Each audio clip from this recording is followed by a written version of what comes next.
শুনছেন গল্প স্বল্প 107 FM রেইনবোতে। গল্প স্বল্প, গল্প স্বল্প। গল্পের সব চরিত্র কাল্পনিক, বাস্তবের সঙ্গে কোনো রকম মিল সম্পূর্ণ কাকতালীয়। গল্পে উল্লিখিত ক্রাইমের বিবরণ, ঘটনাবিন্যাস, ড্রাগের উল্লেখ কিংবা মাদকের উল্লেখ সম্পূর্ণভাবে শিল্প সৃষ্টির তাগিদে নির্মিত। 107 FM রেইনবো এই সম্পর্কে কোনো নিজস্ব মতামত পোষণ করে না বা কোনো রকম অপরাধকে সমর্থন করে না। 107 FM রেইনবোতে গল্প স্বল্প অরিজিনালসে আজ শুনবেন গোয়েন্দা গল্প সাসপেন্সের 7 দিন। লিখেছেন নন্দিনী নাগ। লেখিকার জন্ম ও বড় হওয়া নদিয়া জেলার কৃষ্ণনগরে, বর্তমানে কলকাতা নিবাসী।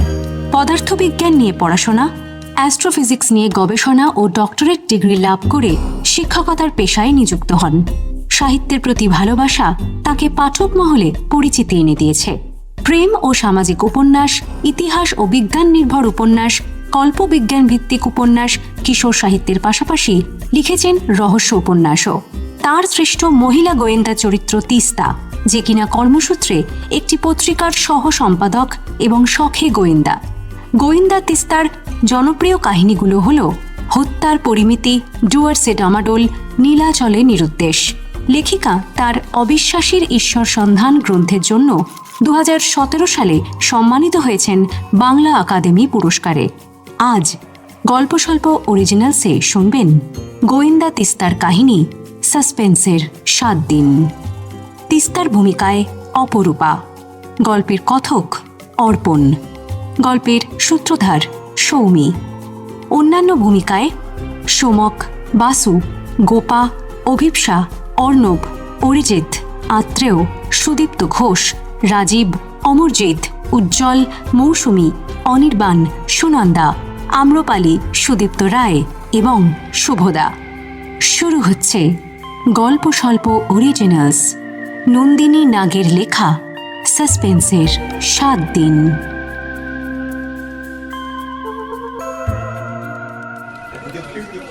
অফিসে এসে নিজের কিউবিকলে ঢুকতে না ঢুকতেই তিস্তা খবর পেল। এই তিস্তা, স্যার তোকে ডেকেছেন। একটি সুপ্রতিষ্ঠিত সংবাদপত্র এবং পত্রিকার অফিসে সাব এডিটর হিসেবে কাজ করে তিস্তা। এডিটরের ঘর থেকে তলব এলে সাব এডিটরকে তো ছুটতেই হয়। তিস্তাও গেল। রিল্যাক্স তিস্তা, বিশেষ প্রয়োজনে তোমাকে ডেকেছি। প্রয়োজনটা যদিও আমার একেবারেই ব্যক্তিগত। ওকে, বলুন স্যার, মানে আমি আপনাকে কিভাবে সাহায্য করতে পারি? আসলে আমার ফ্যামিলিতে একটা অস্বাভাবিক ব্যাপার ঘটছে কিছুদিন যাবৎ। সেটা নিয়ে আমি বেশ মানসিক অশান্তিতে ভুগছি জানো। এই কেসটার মেরিট তোমার আগের কেসগুলোর মতো নয়, তাই তোমাকে জানিয়ে বিব্রত করতে চাইনি এতদিন। কিন্তু আমার মিসেস জোর করলেন, বললেন তোমার সাথে একবার আলোচনা করতে। ম্যাডাম ঠিকই বলেছেন, আমি মাথা ঘামাতে তো ভালোই বাসি। যদি আপনাকে সাহায্য করতে পারি তবে আমি খুশিই হব। আসলে সমস্যাটা আমার বড়দাকে নিয়ে জানো। যৌথ পরিবারে বড় হয়েছি আমি। জ্যাঠতো দাদাকেই আমরা সবাই বড়দা বলি। বড়দা দাপুটের লয়ার, বিরাট পসার, পয়সাও প্রচুর। বড়দার 3 ছেলে, বড় 2জনের বিয়ে হয়েছে। আমাদের পৈতৃক বাড়ি ছিল ধুবুলিয়ায়, পরে দাদা ব্যারাকপুরে বাড়ি করে সেটেল করেছে। এখন ওখানেই সপরিবারে থাকে। কয়েক মাস আগে থেকে দাদা হঠাৎ করেই অসুস্থ হয়ে পড়েন জানো। বেশ বাড়াবাড়ি রকমের অসুস্থতা, প্রেশার অস্বাভাবিক বেশি, রাতে ঘুম হচ্ছে না, কেস লড়তে গিয়ে পয়েন্ট ভুলে যাচ্ছেন, সিদ্ধান্ত নিতে পারছেন না। এই অসুস্থতার ফলে দাদার পসারও স্বাভাবিকভাবেই কমে গেছে। আচ্ছা, ডাক্তার কি বলেছেন? দাদার ব্লাড টেস্ট করে এমন একটা কেমিক্যাল পাওয়া গেছিল যেটা ড্রাগ অ্যাডিক্টরা নেশা করার জন্য ব্যবহার করে। কিন্তু সেটা কিভাবে দাদার শরীরে এলো সেটা বাড়ির কেউই বলতে পারছে না। দ্বিতীয় আর একটা ওপিনিয়ন নেওয়ার জন্য দাদাকে দিল্লিতে নিয়ে যাওয়া হয়েছিল। ওখানকার রিপোর্টে কিন্তু সবকিছুই স্বাভাবিক ছিল, অথচ দাদার শারীরিক সমস্যাগুলো রয়েই গেছে। আমি গত সপ্তাহে গিয়েও দেখে এসেছি। অমন একজন রাশভারী মানুষ একেবারে কুঁকড়ে বিছানায় শুয়ে আছে। দেখে দেখে আমার খুব খারাপ লাগলো জানো। কিন্তু ওদের বাড়ির সকলের বিশ্বাস পুরো ব্যাপারটাই দাদার মানসিক রোগ। আমার ভাইপোরা মনোরোগ বিশেষজ্ঞকেও দেখিয়েছে। তিস্তা বুঝতে পারছিল না এই ব্যাপারে ওর কি করার আছে। শুনে খুব খারাপ লাগছে স্যার, কিন্তু বিষয়টা তো আমার এখতিয়ারের বাইরে। মানে আমি কিভাবে সাহায্য করতে পারি আমি না সেটা এখনো ঠিক বুঝে উঠতে পারছি না। এতক্ষণ তো পরিস্থিতি বর্ণনা করলাম, এবার আসল কথাটা শোনো। দাদার বিশ্বাস কেউ তাকে পৃথিবী থেকে সরিয়ে ফেলতে চায়, কিংবা অসুস্থ অক্ষম করে বিছানায় বন্দি করে ফেলতে চায়। তাই ওর খাবারে কোনোভাবে কিছু মেশাচ্ছে। কিন্তু সরাসরি কাকেই বা সন্দেহ করবে? সবাই তো নিজের মানুষজন, তাই না? হ্যাঁ, তাই আমার ইচ্ছে তুমি একটু ব্যাপারটা তদন্ত করে দেখো। দাদাকে যে অবস্থায় দেখে এসেছি তাতে আমি এক মুহূর্ত শান্তি পাচ্ছি না। আপনারও কি এটাই বিশ্বাস? না হলে অমন সুস্থ তরতাজা মানুষটার এমন অবস্থা কি করে হলো? তাছাড়া ওর ব্লাড স্যাম্পেলে তো একটা কেমিক্যাল পাওয়াও গেছিল। কিন্তু দ্বিতীয়বার দিল্লিতে টেস্ট করে তো আর সেটা আর পাওয়া যায়নি। হতে পারে কিছুদিন সেই শয়তান ওটা খাওয়াতে পারেনি, বডিতে তাই আর রেসিডিউ ছিল না। মেবি। আচ্ছা, আপনার কি মনে হয় মানে এই কাজটা কে করতে পারে? দাদা অকর্মণ্য হয়ে গেলে সব থেকে বেশি লাভ হবে ওর জুনিয়রের, তাই না? স্যার, কেসটা আমি নিচ্ছি। ওখানে গিয়ে আমি যাতে কয়েকটা দিন থাকতে পারি, আপনি প্লিজ সেটার একটু ব্যবস্থা করে দিন। Thank you Teesta. আমার আজকে এই জায়গায় আসার পেছনে বর্দার ভূমিকা অনেকখানি। বর্দা যদি সুস্থ হয়ে যায়, আগের জীবন ফিরে পায়, তাহলে তাহলে আমি তোমার কাছে চিরকৃতজ্ঞ থাকবো। আমি সব রকমভাবে চেষ্টা করব স্যার, আপনি চিন্তা করবেন না।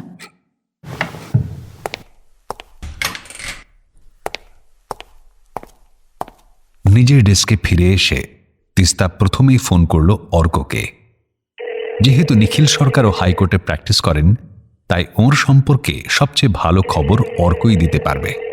হ্যাঁ অর্ক, বলছি যে নিখিল সরকার বার অ্যাক্ট ল ডিটেলস লাগবে, মানে কেমন পশা, রেপুটেশন কেমন, এই সব জোগাড় করে দিতে পারবে? নতুন কেস? বাড়ি ফিরে সব বলছি। তিস্তার সারাটা দিন গেল জমে থাকা হাতের কাজগুলো শেষ করতে। দিনের শেষে তিস্তা আবার গেল সৌরভ সরকারের চেম্বারে। স্যার, একটু আসছি।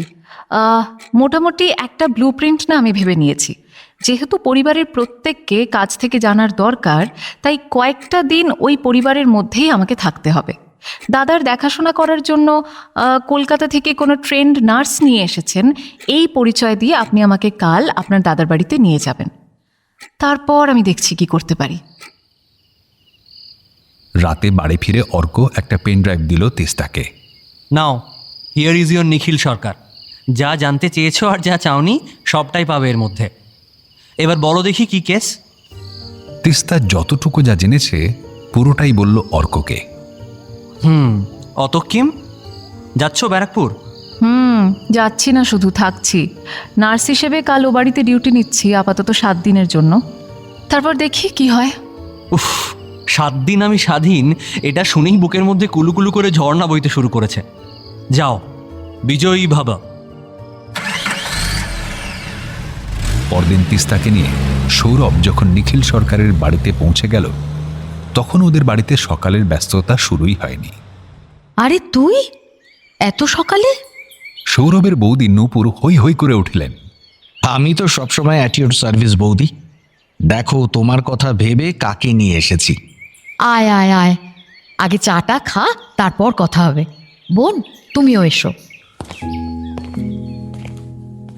নূপুর যখন বিয়ে করে সরকার বাড়িতে আসেন, তখন সৌরভ ক্লাস 10-এ। তখনও যৌথ পরিবার, সবাই একসাথে ধুবুলিয়াতে থাকেন। সেই সময় থেকে সবচাইতে ছোট এই দেওরটিকে নূপুর বিশেষ স্নেহের চোখেই দেখেন। পরে নিখিল যখন ব্যারাকপুরে চলে আসেন, সৌরভ দাদা বৌদির কাছ থেকেই কলকাতায় সাংবাদিকতা পড়েছেন। কাজে এই বাড়িতে ও খুবই আদরের। কাকু এসেছে শুনে নূপুরের বড় 2 ছেলে চলে এলো বাবা মায়ের ঘরে। এক বোমা এলো কিছুক্ষণের জন্য। তিস্তার সাথে ওদের পরিচয় হয়ে গেল। ইনি তিস্তা, দাদার দেখভাল করার জন্য নিয়ে এলাম। দাদা যেমনভাবে সব ভুলে যাচ্ছে এখন, সবসময় একজন সঙ্গে থাকলে ভালো হয়। বৌদি আর কত দিক সামলাবে।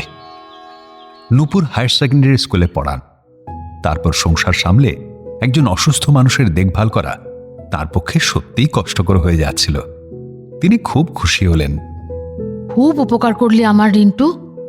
চলো তিস্তা, তোমাকে ওর ওষুধপত্র, ডায়েট চার্ট এগুলো সব বুঝিয়ে দিই, চলো। সৌরভ বলেছিলেন দুপুরে খাওয়া দাওয়া করে ফিরে যাবেন, তাই নূপুর আজ ছুটি নিয়েছেন। নিজের হাতে রান্না করেছেন। খেতে বসে তিস্তার পরামর্শ মতো সৌরভ নূপুরকে বললেন, বৌদি, তুমি যদি পারমিশন দাও তাহলে দাদার রিপোর্টগুলো নিয়ে আমার পরিচিত একজন বড় ডাক্তারের সাথে কনসাল্ট করব। তারপর উনি যদি বলেন তাহলে না হয় পেশেন্টকে নিয়ে যাব। আমার পারমিশনের কি আছে? ও মা, কি কথা! তোর দাদা, তুই যেটা ভালো বুঝবি সেটাই করবি। বেশ, ঠিক আছে, আমি খেয়ে উঠেই ফোন করছি ডাক্তার ঘোষকে।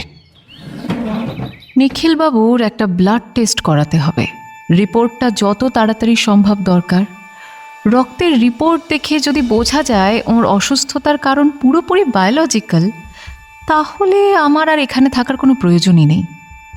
সৌরভের কাছ থেকে গ্রিন সিগন্যাল পাওয়ার পর তিস্তা রজতদাকে ফোন করল।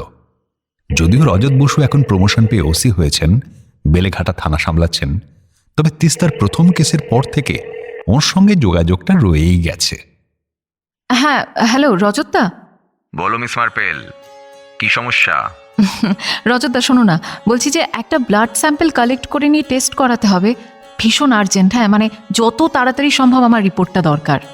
বুঝলাম, নতুন কেসে ফেসেছো, ঠিকানাটা পাঠাও, লোক চলে যাবে। সেদিন অনেক রাতে রজতদার মেল পেল তিস্তা। পড়তে শুরু করলো। ব্লাড রিপোর্ট বলছে পেশেন্টের রক্তে মিথামফেটামিন নামে একটা ড্রাগের উপস্থিতি আছে। এরকম কিছু একটা সন্দেহ করছিল তিস্তা। তাই নিখিলবাবু যেসব ওষুধ এখন খাচ্ছেন সেগুলোর জেনেরিক নাম গুগল ঘেঁটে বার করে রেখেছিল। এখন মিলিয়ে দেখল ওই তালিকায় মেথামফেটামিন নামে কিছু তো নেই।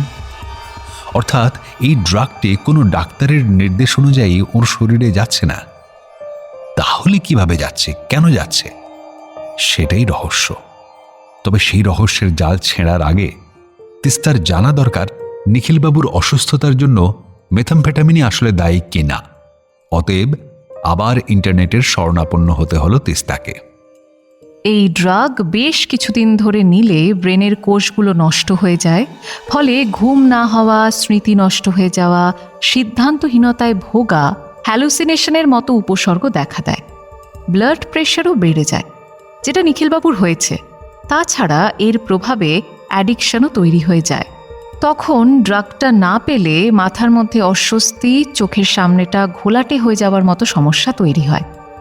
নিখিলবাবুর বড় ছেলে প্রমিত বলেছিলেন যে সাইকিয়াট্রিস্টের কাছে নিয়ে যাওয়ার আগে উনি এরকম কষ্টের কথাই বলছিলেন।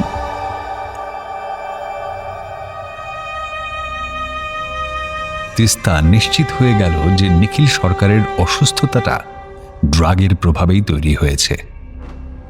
কিন্তু ওকে কে ড্রাগ দিচ্ছে আর কেনই বা দিচ্ছে? তাহলে কি সর্ষের ভেতরেই ভূত আছে?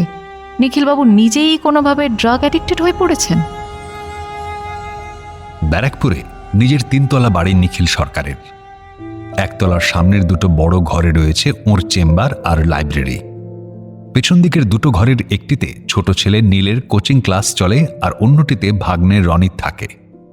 দোতলায় নিখিল সরকার আর তাঁর বড় ছেলে প্রমিতের বাস। 3 তলায় মেজ অনিরুদ্ধের পরিবার আর ছোট ছেলে থাকে। নিখিলবাবু নামী আইনজীবী হলেও ছেলেরা কেউই তাঁর পেশায় আসেনি। বড় ছেলে সরকারি চাকরিতে ঢুকেছে, মেজটি ইঞ্জিনিয়ার, একটি প্রাইভেট কোম্পানিতে চাকরি করে, আর ছোট এখনো চাকরি পায়নি, মাস্টার্স ডিগ্রি করে চাকরির প্রস্তুতি নিচ্ছে। ছেলেরা কেউ তার পেশায় এলো না বলে যে দুঃখটা মনের মধ্যে ছিল নিখিলবাবুর, সেটা দূর হয়ে গেছে রনিতকে পেয়ে। পিস্তুত দিদির ছেলে এই ভাগ্নেটি বুদ্ধিমান আর চটপটে। গত 2 বছর ধরে ও নিখিলবাবুর জুনিয়র হিসেবে রয়েছে। রনিত আইন পাশ করে কোর্টে যাওয়া আসা শুরু করেছিল। রোজগারপাতি ছিল না বিশেষ। পিস্তুত দিদি তখন নিখিলের শরণাপন্ন হয়েছিলেন। সেই থেকে এ বাড়িতে থেকে গেছে রনিত। মামা মামি নিজেদের ছেলের মতোই দেখেন ভাগ্নেটিকে। নিখিলবাবু অসুস্থ হয়ে পড়ার পর থেকে মামার ছোটখাটো মোকদ্দমাগুলো রনিতই লড়েছে।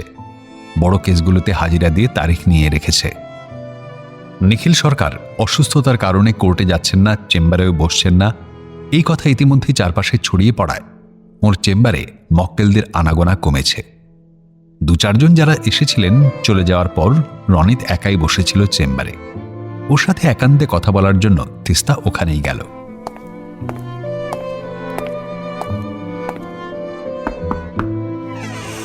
আসবো? হ্যাঁ হ্যাঁ, আসুন আসুন। নিজের চেয়ার ছেড়ে উঠে দাঁড়ালো রনিত। আপনার মামা তো ঘুমের ওষুধ খেয়ে ঘুমোচ্ছেন, একা একাই বসেছিলাম, তাই ভাবলাম আপনার সাথে একটু কথা বলে আসি। আমি ডিস্টার্ব করলাম না তো? আরে না না, আমি তো একাই বসে আছি, গল্প করা যাবে, আসুন। আচ্ছা রনিতবাবু, আপনার মামার সমস্যাটা কি সত্যিই মানসিক? মানে আমার কেমন যেন বিশ্বাস করতে বড়ই কষ্ট হচ্ছে। আমারও বিশ্বাস হয় না জানেন। মামা ভীষণ শক্ত মানুষ, বানিয়ে বানিয়ে রোগের গল্প করাটা ঠিক ওর সঙ্গে মেলানো যায় না। সেটাই তো। সৌরভবাবুর কাছে শুনেছি ওর নাকি খুব ভালো প্র্যাকটিস ছিল। এমন কর্মঠ মানুষ হঠাৎ করে মানসিক রোগগ্রস্ত হয়ে গেল, ঠিক মানা যাচ্ছে না। আমিও ঠিক মানতে পারিনি এটা। দাদারা সাইকিয়াট্রিস্টের কাছে নিয়ে গেল, আমার তো সেখানে আর কথা বলা সাজে না। আচ্ছা, নিখিলবাবুর ছোট ছেলেকে তো একবারও বাবার কাছে যেতে দেখলাম না। ও কি বাড়িতে নেই? হ্যাঁ হ্যাঁ, থাকবে না তো যাবে কোথায়। বাপের সঙ্গে একদম বনে না নীলের। কয়েক মাস আগে মামা তখনও একদম সুস্থ। নীল বাপের কাছে টাকা চাইছিল। কোন এজেন্ট নাকি টাকা দিলে চাকরিটা করে দেবে বলেছিল, তো মামা দেয়নি। বলেছিল ওসব 2 নম্বরই পথে চাকরির দরকার নেই। এই নিয়ে বাবা ছেলের মধ্যে একটা দারুণ গণ্ডগোল। আসলে দাদারা পড়াশোনায় ভালো, ভালো চাকরি করে, এই নিয়ে ভাইয়ের একটা ফ্রাস্ট্রেশন আছে। সরি, আপনাকে ঝোঁকের মাথায় এতগুলো কথা বলে ফেললাম, হয়তো উচিত হয়নি, সরি। আরে না না, আপনি উদ্বিগ্ন হবেন না। আমি তো বাইরের লোক, এইসব কথা কাকেই বা বলতে যাব বলুন। আজ আমি উঠি, মাঝে মাঝে আসবো একটু গল্প করতে। আসলে আমি না কথা না বলে একদম থাকতে পারি না। ওই হাসিতেই বাজিমাত। অবশ্যই আসবেন। আরে সন্ধেবেলা আমি তো ফ্রি থাকি। চেম্বার থেকে বেরিয়ে তিস্তা দেখল পাশের ঘরে আলো জ্বলছে। ওই ঘরে নীল পড়ায় জানাই ছিল। বাইরে জুতোর ভিড় না দেখে তিস্তা বুঝল নীল এখন একাই আছে। ওর সাথে একান্তে কথা বলার এই সুযোগ হাতছাড়া করতে চাইল না তিস্তা। দরজায় নক করল। আসবো? আসুন। নীল হয়তো অন্য কাউকে আশা করেছিল, তাই তিস্তাকে দেখে ভুরুতে ভাঁজ পড়ল নীলের। সপ্রশ্ন দৃষ্টিতে তাকালো ওর মুখের দিকে। একা বসে বোর হচ্ছিলাম, তাই একটু কথা বলতে এলাম, যদি অবশ্য আপনার আপত্তি না থাকে। আপত্তির তোয়াক্কা না করেই তো চলে এসছেন, বলুন। তিস্তা একটু অপ্রতিভ হলো বটে, কিন্তু পিছিয়ে আসার সময় নেই এখন। তাই নীলের বিরক্তি উপেক্ষা করে বলল, আপনার বাবাকে দেখাশোনা করতে আমি এসেছি। বাড়ির সকলের সঙ্গে পরিচয় হয়েছে, কেবল আপনিই বাকি, তাই। এবার সোজা হয়ে বসল নীল। সরাসরি তিস্তার চোখের দিকে তাকিয়ে বলল, তা বাড়ির সকলে কি বলল? আমার সঙ্গে তর্কাতর্কির পরই বাবা অসুস্থ হয়ে পড়েছে, তাই তো? শুনুন তিস্তা, আমি যা বলি সরাসরি বলি, জোরে জোরে বলি। কিন্তু এ বাড়িতে এমনও মানুষ আছে যে টাকার জন্য জুলুম করে, কিন্তু নিঃশব্দে, তাই তার টিকিটিও কেউ ছুঁতে পারে না। আর একটা কথাও জেনে রাখুন, আমি কিন্তু নিয়মিত কাগজ পড়ি এবং খুঁটিয়ে। তাই ডুয়ার্সের রিসর্ট মালিক খুনের যে স্টোরিটা বেরিয়েছিল কাগজে, আমি সেটা পড়েছি। আপনি বোধহয় ভুলে গেছেন, আপনার একটা ছবিও ছেপেছিল তাতে। আপনাকে কে এখানে অ্যাপয়েন্টমেন্ট দিয়েছে আমি জানি না, তবে কাজটা ভুল করেছে। আমাদের পরিবারে টিকটিকি ঢোকানোর মতো কোনো সমস্যা হয়েছে বলে তো আমার জানা নেই। দরকার আছে। এতক্ষণের বিনয় ওর স্বরে আর কণা মাত্র অবশিষ্ট নেই। তুমি যখন জেনেই গেছো আমি কেন এসেছি, তবে এটাও জেনে রাখো, তোমার বাবাকে কেউ নিষিদ্ধ ড্রাগস দিচ্ছে, যাতে তিনি জড় পদার্থের মতো বেঁচে থাকেন। নীল চমকে উঠল। তিস্তা দেখল ওর মুখ ফ্যাকাশে হয়ে গেছে। আমাকে অ্যাপয়েন্টমেন্ট দিয়েছেন তোমার কাকু, তোমার মায়ের পারমিশন নিয়ে। সুতরাং বুঝতেই পারছো, কাজ শেষ না করে আমি যাব না। এবার যা জিজ্ঞেস করছি তার উত্তরটা দাও প্লিজ। তিস্তার ব্যক্তিত্বের সামনে নীল গুটিয়ে গিয়েছিল। আর কোনো তেড়াবেঁকা উত্তর না দিয়ে সব প্রশ্নের জবাব দিল বাধ্য ছেলের মতো। ওর কাছ থেকে তিস্তা জানতে পারল মেজদা মানে অনিরুদ্ধ, ও যে ইঞ্জিনিয়ারিং ফার্মে চাকরি করত, লকডাউনে সেই ফার্মটা বন্ধ হয়ে গেছে। কিছুদিন বসে থাকার পর একটা ছোট কোম্পানিতে ঢুকেছে, তবে মাইনে খুব কম। মেজদার ইচ্ছে নিজস্ব একটা ইঞ্জিনিয়ারিং ফার্ম খোলার। তার জন্য বাবার কাছে টাকা চেয়েছিল, বাবা দেননি। আর সেই নিয়ে দুজনের মধ্যে চাপা একটা মন কষাকষি আছে। বাড়ির অন্যরা বিষয়টা জানে বলে তো আমার মনে হয় না। মেজ বৌদি আমাকে বলেছে বলে শুধুমাত্র আমি জানি ব্যাপারটা। ধন্যবাদ নীল। আমার পরিচয়টা গোপন রেখো, তাতে আমার তদন্ত করতে একটু সুবিধে হবে। আমি চাই অপরাধীকে ধরতে তোমার বাবা যাতে সুস্থ হয়ে ওঠেন তার ব্যবস্থা করতে। কারণ তোমার বাবার যদি কিছু হয়ে যায় তাহলে কিন্তু সবাই তোমাকেই দায়ী করবে, সেটা মনে রেখো। রাতে খাওয়ার পর নিখিলবাবুকে আবার ঘুমের ওষুধ দেওয়া হয়েছে। শিশুর মতো অঘরে ঘুমোচ্ছেন ভদ্রলোক। নূপুর বৌদির বদলে তিস্তা নিজে থাকছেন নিখিলবাবুর ঘরে। রাতটা ভদ্রলোককে চোখে চোখে রাখতে চাইছে, তাই এই ব্যবস্থা। নিখিলবাবুর ওষুধগুলো সব আলমারিতে বন্ধ করে চাবি নিজের কাছে রেখেছে তিস্তা। ওষুধও খাওয়াচ্ছেন নিজের হাতে, কাজেই ওদিক দিয়ে কারো কিছু করার উপায় নেই। গতকালও রক্ত পরীক্ষা করানো হয়েছে, মেথামফেটামিনের পরিমাণ যথেষ্ট বেশি। গত দুদিনে নতুন করে ড্রাগ না দেওয়া হলে যেটা হওয়ার কথা নয়। কোনো দিক থেকেই ছিটে ফোটা আলোর সন্ধান পাচ্ছে না তিস্তা। ঘুম আসছিল না। তিস্তা বারান্দায় গিয়ে দাঁড়ালো। অন্ধকার রাত, আকাশে মাত্র কয়েকটা তারা। তিনতলা বাড়িরও পুরোটাই অন্ধকার। সকলেই যে যার ঘরে শান্তিতে ঘুমোচ্ছে। শান্তি নেই শুধু তিস্তার মনে। আকাশের দিক থেকে চোখ নামিয়ে বাড়িটার দিকে আবার তাকালো তিস্তা। এতক্ষণে অন্ধকারে চোখ সয়ে গেছে।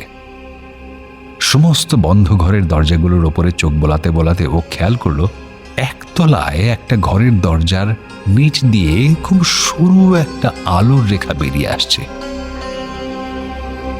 ওই ঘরটা তো নিখিলবাবুর লাইব্রেরি। এত রাতে ওই ঘরে কে রয়েছে, কি করছে সে?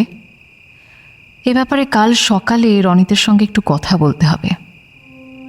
লাইব্রেরির কথায় আরও একটা বিষয় মাথায় এলো, নিখিল সরকারের উইল। এই ব্যাপারটা যদিও ভীষণ প্রথাগত, তবু একেবারে হিসাব থেকে তো বাদ দিয়ে রাখাটা ঠিক হবে না। এই ব্যাপারেও হয়তো রনিত আমাকে সাহায্য করতে পারে। 2 বছর মামার কাছে জুনিয়র হিসেবে কাজ করার সুবাদে এইসব খবর ওর জানার কথা। হঠাৎ তিস্তার ষষ্ঠ ইন্দ্রিয় বলল, ও একা জেগে নেই, আরো কেউ আছে রাতের অন্ধকারে মিশে, যে ওকে দেখছে। তিস্তা চারপাশে চোখ বোলালো। নজরে পড়ল 3 তলার ছাদের কার্নিশ ঘেঁষে দাঁড়িয়ে আছে একটা ছায়া মূর্তি। অন্ধকারে মুখ বোঝা না গেলেও চেহারার আদল দেখে মনে হলো ছায়ামূর্তিটি কোনো মহিলার। কিন্তু এত রাতে ছাদে কে থাকবে? কেনই বা থাকবে?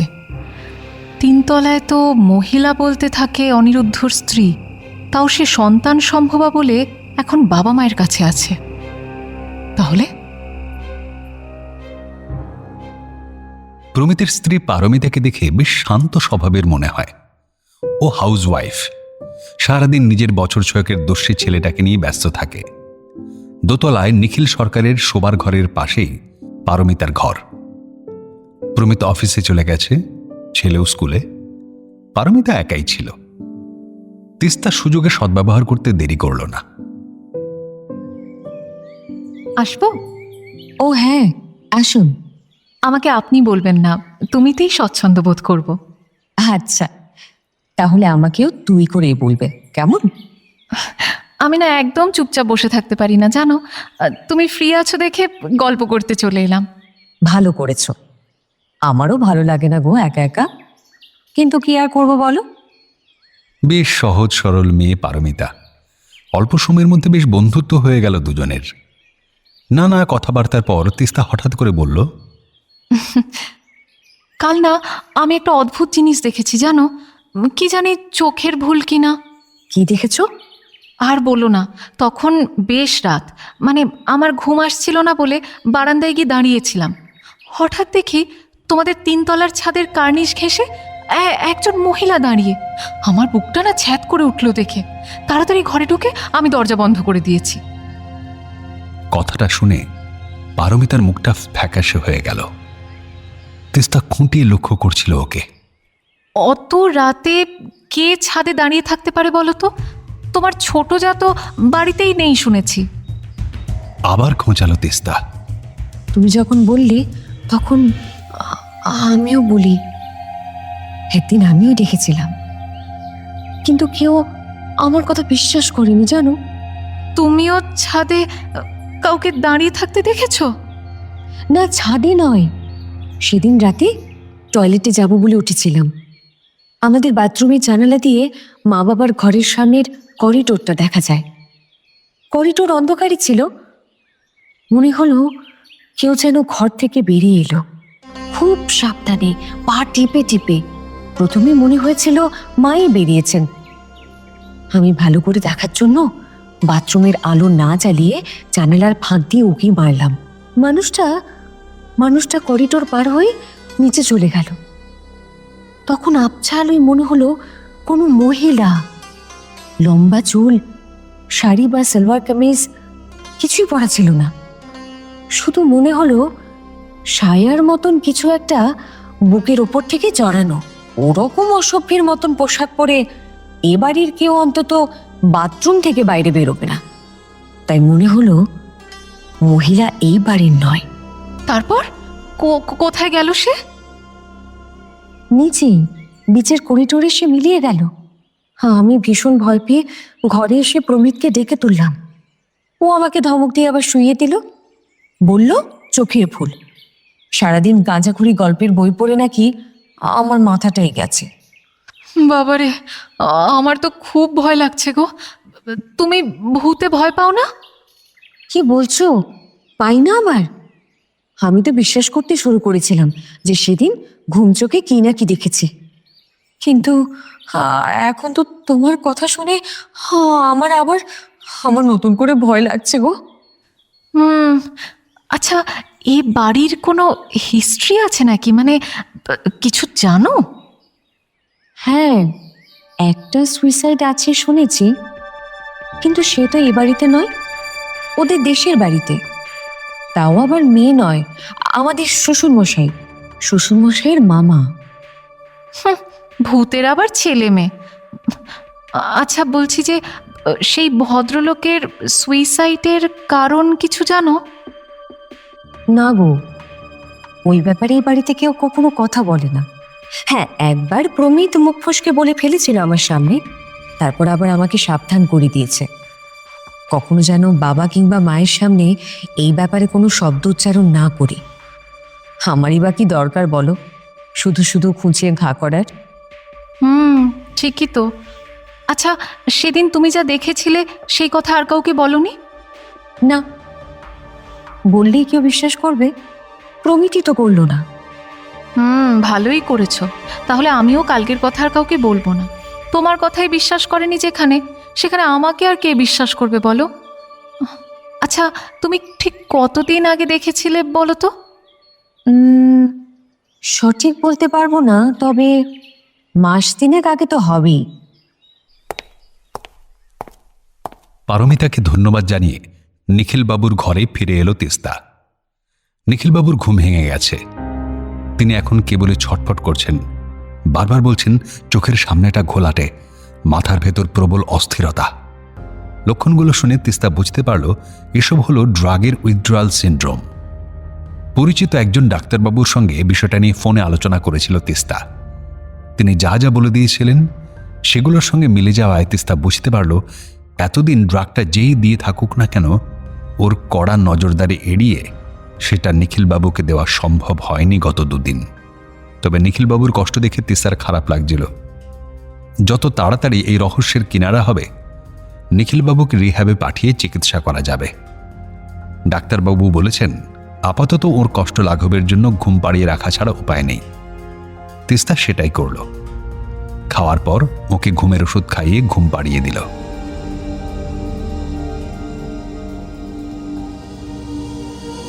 সৌরভ স্যারের সঙ্গে তিস্তা নিয়মিত যোগাযোগ রাখছে হোয়াটসঅ্যাপে।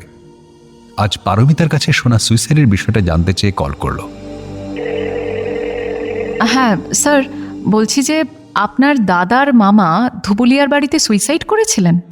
হ্যাঁ, আমাদের বাড়ির উঠোনে আম গাছে গলায় দড়ি দিয়েছিল গৌর মামা। আমরা তখন ওখানেই থাকতাম। দাদার মামা বাড়ি কাছেই ছিল, ফলে যাওয়া আসা ছিল খুব। আমরাও যেতাম দাদার মামা বাড়িতে। আপনাদের বাড়িতে এসে সুইসাইড করেছিলেন? স্ট্রেঞ্জ। যেদিন সকালে মিসআপটা দেখেছিলাম আমরা, তার আগের দিন সন্ধেবেলা গৌর মামা এসেছিল আমাদের বাড়িতে। রাতে আমাদের বাড়িতে থেকে গেছিল। পরদিন সকালে দেখি এই কাণ্ড। তারপরই দাদা ধুবুলিয়া ছেড়ে চলে এলো। বৌদি ওখানে আর থাকতে পারছিল না, ভয়ে কেমন যেন হয়ে গেছিল। আচ্ছা স্যার, আমি আগামীকাল ধুবুলিয়ায় আপনাদের বাড়িতে যেতে চাই। প্লিজ আপনি একটু অ্যারেঞ্জ করুন। রাতে খেতে বসে প্রমিত ওর মাকে জিজ্ঞেস করল, আচ্ছা মা, ছোট কাকু কেন ওই নার্স মেয়েটিকে এখানে রেখে গেল বলো তো? তুমি কি ছোট কাকুকে বলেছিলে নাকি? না, আমি কিছু বলিনি। তবে তিস্তা আসায় আমার বেশ সুবিধা হচ্ছে। ওষুধপত্র নিয়ম করে খাওয়ানো, রাতে তোর বাবার ঘরে শোয়া, সবই তো ও করছে। আমার তো স্কুল আছে, রাতে না ঘুমোতে পারলে দিনের বেলা আর টানতে পারা যায় না রে। কিন্তু ছোট কাকু তো আমাদের উপর কোনো ভরসাই করছে না, ডাক্তারও বদলে দিল। প্রমিতের গলায় স্পষ্ট অসন্তোষের আভাস। সে রিন্টু যেটা ভালো বুঝেছে করেছে। ওরও তো দাদা, যাতে তাড়াতাড়ি সুস্থ হয়ে যায় সেই চেষ্টাই করছে। দাদা নিজের মায়ের পেটের ভাই হলে তবুও বুঝতাম। নিজের ছেলেদের থেকে যদি খুড়তুতো ভাই তোমার কাছে বেশি আপন মনে হয়, তাহলে আমার কিছু করার নেই। নূপুরের কানে কথাটা ভালো লাগলো না। কয়েক সেকেন্ড চুপ করে থেকে বললেন, তোমাকে তো আমি কিছু করতে বলিনি বাবাই। আমি এখনো অক্ষম হয়ে যাইনি, যা করার আমিই করতে পারবো। প্রমিত থালা থেকে হাত গুটিয়ে নিল। নূপুর কিছুই বললেন না। খাওয়া শেষ না করেই টেবিল ছেড়ে উঠে গেল প্রমিত। আচমকা টেবিলে এই ছন্দপতনে বাকিদের খাওয়াও বন্ধ হয়ে গেল। পারমিতা ছেলেকে খাওয়াচ্ছিল, ও দোটানায় পড়ে গেল। ছেলেকে খাওয়াবে নাকি প্রমিতের কাছে যাবে? ভয়ে ভয়ে তাকালো শাশুড়ির দিকে। নূপুর বুঝতে পারলেন পারমিতার সমস্যাটা। গুবলুর অ্যাটেনশন ডেফিসিট ডিসঅর্ডার আছে, চিকিৎসা চলছে। এখন যদি ওকে খাওয়াতে খাওয়াতে প্রমিতকে শান্ত করতে উঠে যায় পারমিতা, তাহলে গুবলুকে আর খাওয়ানোই যাবে না। তাই পারমিতাকে স্পষ্ট নির্দেশ দিলেন তিনি, তুই আগে ছেলেকে খাওয়ানো শেষ কর, তারপর অন্যদিকে মন দিবি। সামান্য কথায় যদি ওর খাওয়া ছেড়ে উঠে যেতে হয়, তবে খাওয়ার দরকার নেই ওর। এবার নূপুর বাড়ির অন্য সদস্যদের মতামত জানতে চাইলেন। তোরাও কি এই একই কথা বলতে চাস? আমার পার্সোনালি কোনো ওপিনিয়ন নেই, তুমি যা ভালো বুঝবে করবে। রনিত এ বাড়িতে আশ্রিত, নিজের গণ্ডি কতটা সেটাও বিলক্ষণ জানে, তাই চুপ করেই রইল। পারমিতার দিকে তাকালেন নূপুর। তোর কি মন্তব্য? আমি ট্রিটমেন্টের ব্যাপারে তেমন কিছুই বুঝি না, তোমরা যা ভালো বুঝবে করবে। তবে তিস্তা মেয়েটাকে আমার বেশ ভালো লেগেছে। ওদের এসব কথাবার্তার মধ্যে নীল এসে ঢুকলো খাবার ঘরে। আজ ওর গার্লফ্রেন্ডের সঙ্গে ঝামেলা হওয়ায় মেজাজ খারাপ করে তাড়াতাড়ি বাড়ি ফিরে এসেছে।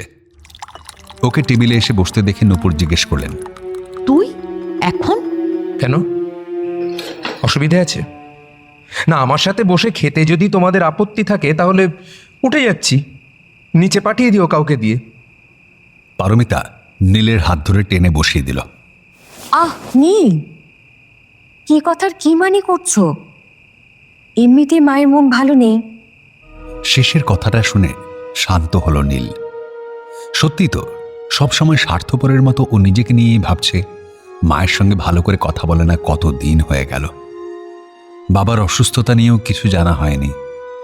হীনমন্যতায় ভুগে নিজের তৈরি করা একটা বিষাদময় দুনিয়ায় নিজেকে আবদ্ধ করে পরিবারের সকলের কাছ থেকে নিজেকে বিচ্ছিন্ন করে রেখেছে কত দিন হলো। আজ পারমিতার কথায় ওর যেন চৈতন্য হলো। কি হয়েছে মা? মায়ের পাশের ফাঁকা চেয়ারটাতে উঠে গেল নীল। নূপুর অত্যন্ত আহত বোধ করছিলেন ছেলেদের আচরণে, তাই চুপ করেই রইলেন। পারমিতা সংক্ষেপে সবটা বলল নীলকে। টিকটিকি, আমি তো আগেই জানি, তবে দাদা যেটা বলতে পারে আমি তো আর সেটা বলতে পারি না। এখনো বাপ মায়ের হোটেলে খাই, আমার কথা কেউ শুনবে নাকি? মানে কি বলতে চাইছিস তুই? পরিষ্কার করে বল, কি বলতে চাইছিস? মানেটা হলো, তোমার ওই তিস্তা আসলে প্রাইভেট ডিটেকটিভ। ছোট কাকু কেন নার্স সাজিয়ে ওকে এখানে ঢুকিয়ে গেছে সেটা আমারও প্রশ্ন। আমাদের পারিবারিক ব্যাপারে ছোট কাকুর এরকম নাক গলানোটা কিন্তু দাদার মতো আমারও পছন্দ নয়। নীলের কথা শুনে সকলে স্তব্ধ হয়ে গেল। খাওয়া তো বন্ধ হয়েছিল আগেই, এখন কথাও বন্ধ হয়ে গেল। নিস্তব্ধতা ভেঙে প্রথম কথা বলল অনিরুদ্ধ। তুই কি করে বুঝলি তিস্তার টিকটিকি, আই মিন গোয়েন্দা? রেগুলার কাগজগুলো খুঁটিয়ে পড়লে তুইও জানতে পারতিস। আমি যে ওর পরিচয় জেনে গেছি সেটা তিস্তা নিজেও জানে। আমাকে রিকোয়েস্ট করেছিল ব্যাপারটা নিয়ে মুখ না খুলতে। পারমিতা সোজা সরল মেয়ে। নীলের কথা শুনে ওর ভয় লাগছিল। তিস্তাকে যে ও গল্পের ছলে অনেক কথা বলে ফেলেছে সেটা জানলে বাড়ির সবাই রাগারাগি করবে, এটা ভেবে পারমিতা চুপ করে থাকল। ওদিকে রনি তো তখন ভাবছিল তিস্তাকে কি কি গোপন কথা বলেছে ও। মামার উইলের ব্যাপারে একদিন জিজ্ঞেস করেছিল তিস্তা, সেটাও আবেগের বশে বলে ফেলেছিল রনিত। যদিও বলার সময় মনে হয়েছিল কাজটা উচিত হচ্ছে না, তবুও নিয়ন্ত্রণ করতে পারেনি নিজেকে। আসলে তিস্তাকে রনিতের খুব পছন্দ হয়েছিল, আর তিস্তা যেভাবে নিজে থেকে এসে ওর সাথে গল্প করত তাতে রনিতের মনে হয়েছিল তিস্তারও ওকে ভালো লাগে বোধহয়। তাই মামার উইল অনুযায়ী রনিতও যে বেশ কিছু সম্পত্তির অধিকারী এটা জানিয়ে ঝকঝকে চেহারার এই নার্সটির মন জয় করতে চেয়েছিল রনিত। এখন তিস্তা গোয়েন্দা জেনে মুখে কুলুপ আঁটল সেও। এবার নূপুর বললেন, তিস্তা তো নিজে এ বাড়িতে আসেনি, তাই আমি ওকে কিছু বলবো না। ওকে যে অ্যাপয়েন্টমেন্ট দিয়েছে তাকেই সব কিছু আমি জিজ্ঞেস করব। আমি রিন্টুকে ফোনে ধরছি, স্পিকার অন থাকবে। তোরাও সবাই শোন ও কি বলছে। 1 মিনিট মা, আমি প্রমিতকে ডেকে আনি। পারমিতা ছুটল। সৌরভকে সরাসরি প্রশ্ন করাতে সে সবটাই স্বীকার করল। সরি বৌদি, দাদাকে বাঁচাতে এছাড়া আর কোনো উপায় ছিল না আমার। তুমি তো জানো পর্দা আমার কাছে কতটা, তাকে এভাবে তিলে তিলে শেষ হয়ে যেতে আমি দিতে পারছিলাম না। মানে কি বলতে চাইছিস তুই? মানেটা তিস্তাই বুঝিয়ে দেবে। আমার রিকোয়েস্ট বৌদি, তিস্তাকে স্বাধীনভাবে আর কয়েকটা দিন কাজ করতে দাও। অপরাধী ধরা না পড়লে দাদাকে কিছুতেই সুস্থ করা সম্ভব হবে না।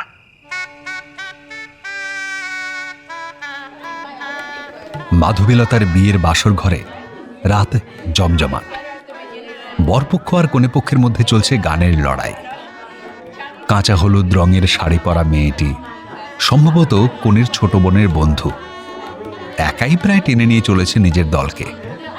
মেয়েটি গাইছে ভালো, গানের স্টকও প্রচুর। বরের বন্ধুবান্ধবদের সকলেরই নজর কেড়েছে ওই মেয়ে।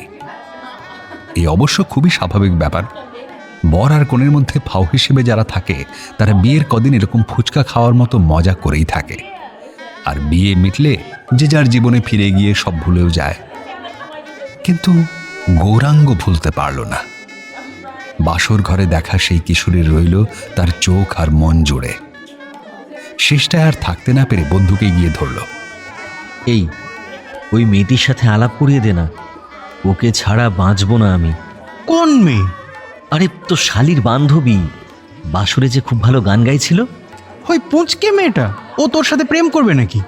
তুই একবার কথা বলিয়ে দে, তারপর আমি দেখে নিচ্ছি। ঠিক আছে, আমি সামনের সপ্তাহে শ্বশুরবাড়ি যাব, তুই আয় তখন কৃষ্ণনগরে, দেখি কি করতে পারি। নতুন বউ মাধবীলতার আপত্তিতে আর বন্ধুকৃত্য করে উঠতে পারেনি গৌরাঙ্গর সেই বন্ধু। তবে একেবারে খালি হাতে ফেরায়নি। মেয়েটি কোন স্কুলে পড়ে সেই খবরটা দিয়েছিল গৌরাঙ্গকে, সঙ্গে এটাও বলে দিয়েছিল, আমি কিন্তু এ ব্যাপারে আর নেই, যা করবে নিজের দায়িত্বে, শ্বশুরবাড়িতে আমার মান সম্মানটা যেন থাকে।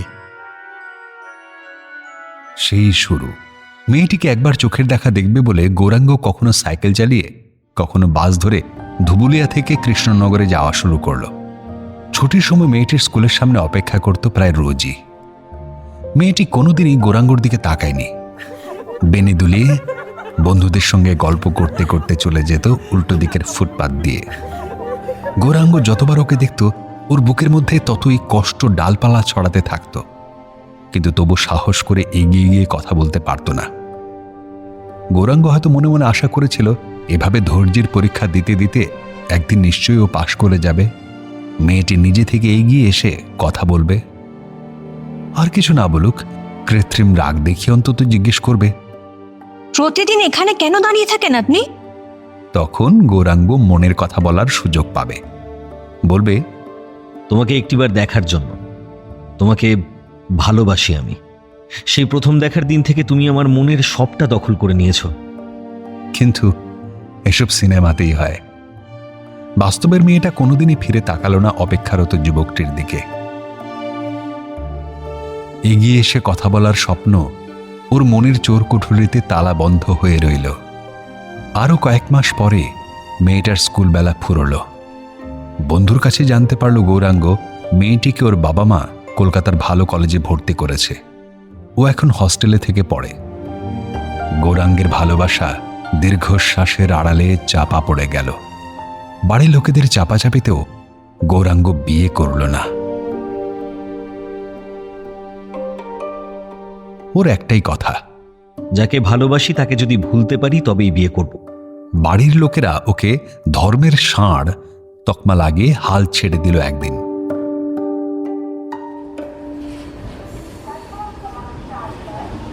শিয়ালদা থেকে লালগোলা প্যাসেঞ্জার ট্রেনে ধুবুলিয়া যাওয়া যায়।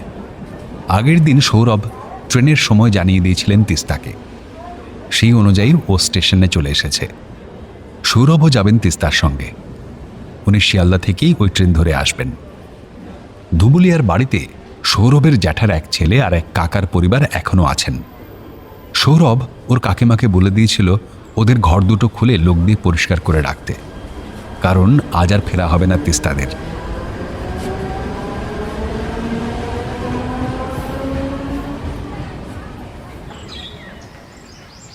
ধুবুলিয়া পৌঁছতে দুপুর হয়ে গেল। ওখানে খুব সুন্দর আতিথেয়তা পেল তিস্তা। খাওয়ার পর তিস্তা ওদের পারিবারিক অ্যালবাম দেখতে বসল। ওর উদ্দেশ্য নিখিলবাবুর যে মামা আত্মহত্যা করেছিলেন এই বাড়িতে তার ছবি দেখা। যে ছবিগুলো দেখতে দিয়েছিলেন ছোট কাকিমা, সেগুলো ছিল নিখিলবাবুর বিয়ের ছবি। তিস্তা মামার ছবি দেখতে চাইলে সৌরভ বললেন, ওটা তো এখানে পাবে না, গৌর মামা বর্দার বিয়েতে আসেননি তো। ও মা, কেন? এখানে ছিলেন না তখন। তিস্তার ভুরুতে ভাঁজ জমল। বিয়ের তারিখ কত আগে ঠিক করা হয়।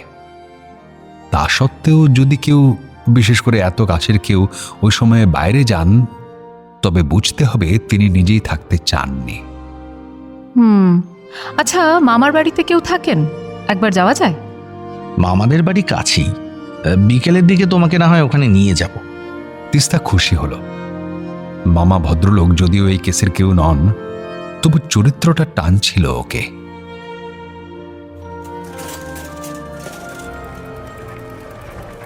বিকেলে একটা ইলেকট্রিক রিকশায় চেপে তিস্তা আর সৌরভ গেল নিখিল সরকারের মামার বাড়ি। গৌরাঙ্গ ছিল সবচেয়ে ছোট, তার উপরে আরও দাদা ছিল। মেজ ভাই মানে নিখিলবাবুর মেজ মামা জীবিত, বেশ শক্তপোক্তই আছেন। সৌরভ আর তিস্তা গিয়ে ওর পা ছুঁয়ে প্রণাম করল। মামা, আমি রিন্টু, চিনতে পারছো? আয় বাবা, বস। তা এটি কে? চিনতে পারলাম না তো। তিস্তাকে নির্দেশ করে বললেন তিনি। মামা, ইনি তিস্তা, মনের অসুখের ডাক্তার। উনি আত্মহত্যা নিয়ে একটা গবেষণা করছেন। ওই গৌর মামার বিষয়টা নিয়ে তোমার সাথে একটু কথা বলতে চান, তাই নিয়ে এলাম। নিয়ে এসেছিস, ভালো করেছিস। গৌর চলে গেছে, তা প্রায় 30 বছর হলো। আমারও বয়স হয়েছে, সব কিছু আর মনে রাখতে পারি? ঠিক আছে মামাবাবু, অসুবিধে নেই। আপনি যতটুকু যা বলতে পারেন বলবেন। আমি তো বাড়ির অন্যদের সাথেও কথা বলবো। তিস্তা আশ্বস্ত করল। গৌরাঙ্গবাবুর অস্তিত্ব এ বাড়িতে টিকে আছে চিলেকোঠার একটা অব্যবহৃত ঘরে। তিস্তা ঘরটা দেখতে চাইল। দরজায় যে তালাটা ছিল তাতে মরচে পড়ে গেছে। অনেক কসরত করে তবেই সেই তালা খোলা গেল।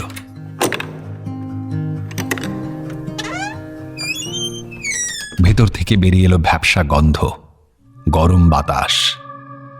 কয়েক মিনিট অপেক্ষা করে ভেতরে ঢুকল তিস্তা। সৌভাগ্যের বিষয় ঘরের একমাত্র টিমটিমে বাল্বটা জ্বলে ওঠে তিস্তাকে টর্চ নিয়ে খোঁজাখুঁজির হাত থেকে মুক্তি দিল। ছোট্ট ঘর, মাথায় টিনের চাল, সারাদিন রোদ খেয়ে ভেতরটা ফার্নেস হয়ে আছে। এই বাড়ির যত অব্যবহৃত জিনিসপত্র এই ঘরেই। ইঁদুর আর আরশোলাদের এড়িয়ে কোনো রকমে ঘরের ভেতর পা রাখতে পেরেছিল তিস্তা, কিন্তু ভেতরের অবস্থা দেখে প্রচণ্ড হতাশ হল। এই আবর্জনা স্তূপের মধ্যে কি খুঁজবে? এদিক ওদিক চোখ বুলিয়ে একটা ছোট টিনের ট্রাঙ্ক ছাড়া আর কিছুই দেখার উপযুক্ত বলে মনে হলো না তিস্তার। ট্রাঙ্কটা খুলে তিস্তা বুঝতে পারল ঠিক জায়গাতেই হাত দিয়েছে। এটাতেই গৌর মামার ব্যবহার করা জিনিসপত্র রাখা আছে। ওপর দিকে রাখা জামা কাপড়গুলো সরাতে ভেতর থেকে বেরোলো একটা লম্বা মতো খাতা। পাতা উল্টে তিস্তা দেখল তাতে হিসাব লেখা। সম্ভবত উনি ব্যবসার হিসাব রাখতেন এই খাতাতে। খাতাটা আরও একটু নেড়েচেড়ে দেখবে বলে তিস্তা ওটাকে সঙ্গে নিয়ে নিল। ট্রাঙ্কের একদম তলায় ছিল একটা বড় কাঠের ফ্রেমে বাঁধানো ছবি। উল্টো করে রাখা ছিল ছবিটা। ছবির পেছনের কাগজটা ছিঁড়ে খুঁড়ে গেছে। তিস্তা বুঝতে পারল সম্ভবত এটাই ওই গৌর মামার ছবি। মারা যাবার পর বাঁধিয়ে কিছুকাল দেওয়ালে টাঙিয়ে রাখা হয়েছিল, তারপর এই ট্রাঙ্কে স্থান পেয়েছে। ছবিটা উল্টালো তিস্তা। ভদ্রলোকের মুখটা দেখে চমকে উঠল।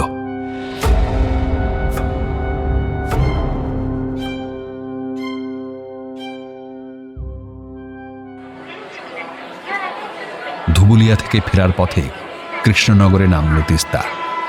সৌরভকে বলল, আচ্ছা শুনুন না, আমার একটা কাজ আছে, আমি সেটা সেরে পরে ট্রেনে ফিরবো। আপনি চলে যান স্যার। গতকাল ধুবুলিয়ায় গৌরাঙ্গর বন্ধুপত্নী মাধবীলতার সঙ্গে দেখা করেছিল তিস্তা। সঙ্গে অবশ্য সৌরভ ছিল। তিস্তার পরামর্শ অনুযায়ী সৌরভ মাধবীলতাকে বলেছিল, আমি ধুবুলিয়াতে আসছি শুনে বৌদি বলেছে শিউলির ঠিকানা, ফোন নাম্বার সব নিয়ে যেতে, তাই তোমার কাছে এলাম। মাধবীলতা ঘুণাক্ষরেও কিছু সন্দেহ করেনি। খুশি মনে সে বোনের ঠিকানা দিয়েছে সৌরভকে। এখন তিস্তার কৃষ্ণনগরে নামার কথা শুনে সৌরভ বলল, অপারেশন শিউলি তো, টেক কেয়ার। ব্যারাকপুরে পৌঁছে খবর দিও, কেমন? শিউলিকে ফোন করে আমার যাওয়ার কথাটা একবার বলে দিন প্লিজ, না হলে উনি হয়তো আমার কাছে মুখ খুলতে চাইবেন না। শিউলি সৌরভকে চিনত, গৌরাঙ্গর ভাগ্নে হিসেবে নয়, নুপুরের দেওর হিসেবে। তাই সৌরভ যখন বলল, তিস্তা নামে একজন সাইকিয়াট্রিস্টকে পাঠাচ্ছি তোমার কাছে, উনি বৌদির কাউন্সেলিং করছেন, উনি যা জানতে চান একটু বলো, কেমন? তোমার বন্ধুর চিকিৎসার জন্য খুব দরকার।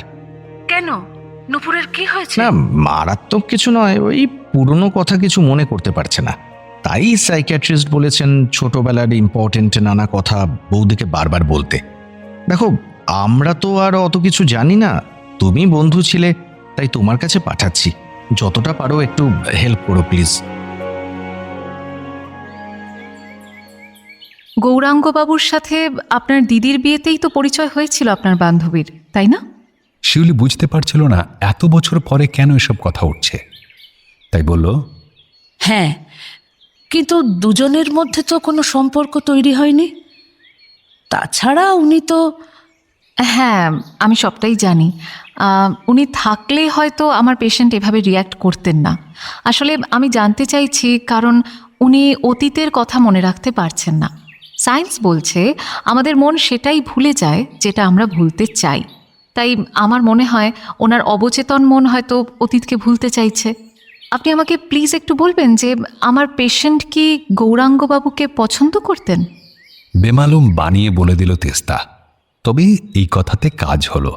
শিউলি বন্ধুকে সুস্থ করে তোলার জন্য সব কথাই বলে দিল। হ্যাঁ, ও পছন্দ করত, তবে ওদের পরিবার খুব কড়া ছিল। এসব মেনে নেবে না সেটাও জানতো বলেই আর এগোয়নি। আমি অবশ্য ওকে বলেছিলাম জানেন, তবুও সাহস পাইনি। আপনি ঠিক কি বলেছিলেন? বলেছিলাম ছেলেটা খুব ভালো। জামাইবাবুর কাছে ওনার অনেক প্রশংসা শুনেছিলাম। রোজ আমাদের স্কুলের সামনে ফেকলুর মতো দাঁড়িয়ে থাকতো। আমার খুব খারাপ লাগতো। তারপর তো নূপুরকে বাইরে হস্টেলে পাঠিয়ে দিল। গৌরাঙ্গবাবুকেও আর দেখিনি কোনোদিন। শিউলির কথা শোনার সঙ্গে সঙ্গে ওর মুখের ভাবও নজর করছিল তেস্তা। গৌরাঙ্গবাবুর কথা বলার সময় ওর মুখের রঙের যে পরিবর্তন হলো কিংবা গলার স্বর যে সামান্য কেঁপে গেল, সেটা তিস্তার নজর এড়াতে পারেনি। আরেকটা কথা, একটু পার্সোনাল, প্লিজ কিছু মনে করবেন না। আপনি আমাকে বলুন যে গৌরাঙ্গবাবুকে কি আপনি পছন্দ করতেন? শিউলি উত্তর দিলেন না। ওর চোখ তখন জানালার বাইরে, আর মন অতীতচারী। শেষ প্রশ্ন, আপনার বন্ধু কি জানতো আপনার এই পছন্দের কথা? আসলে আমার যে একটা সফট কর্নার ছিল সেটা বাবলি মানে নূপুরের বুঝতে পারাই স্বাভাবিক। দীর্ঘশ্বাস ছাড়লেন শিউলি।